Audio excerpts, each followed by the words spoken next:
нема до овој момент регистриран на државно ниво таков пациент.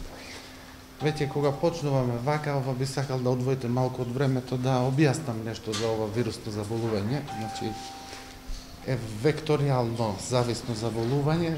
За да настане ваква инфекција треба да се исполни првиот критериум, тоа е да бидете каснат или убоден од комарец. Вториот критериум е комарецот да биде заразен, значи не секој комарец е ова заразен и може да пренесе заболување. И третиот критериум е зависи од имуниот одговор на самиот домаќин дали ќе се развие болест или не. Околу 80% од луѓето кои доаѓаат во контакт со овој вирус не манифестираат никаква клиничка слика, значи не развиваат болест, ова е само ограничувачко како заболување.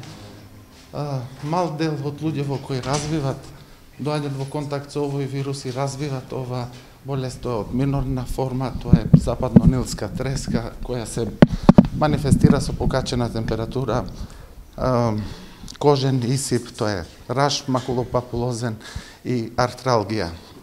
Напоменам дека и овој облик на заболувањето е само ограничувачко и поминува без потреба од посебен третман. Ваков облик на заболување е предмет на лекување во секоја здравствена институција на државно ниво.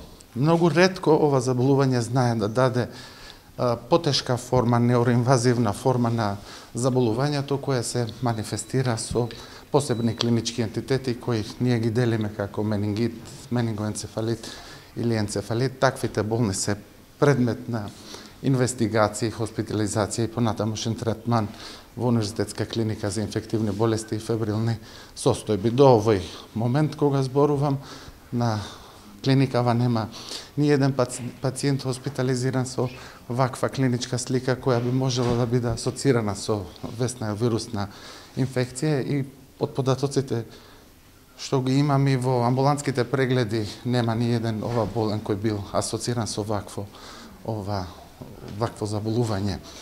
Уште еднашка да напоменам, најдобро е да се превенират заболувањата отколку да се излекуват. Превенцијата би била да се минимизира можноста од каснување од комарци. И ако настанува ваква инфекција, значи углавном е само лимитирачка. И до овој момент немаме ни еден пациент регистриран со вакво заболување. Институтот за јавно здравје како врвна институција национална од областа на диагностиката исто така располага со сите потребни диагностички процедури, значи експертиза, реагенси и се што е потребно за диагностика и за конфирмација на ова заболување согласно стандардните дефиниции на случај, па за секој случај одиме со испитување до крај и потврдуваме дали се работи со западно-нилска треска или не, за некаква инфекција се разбира, сите форми може да дадат лабораториска потврда на ова заболување.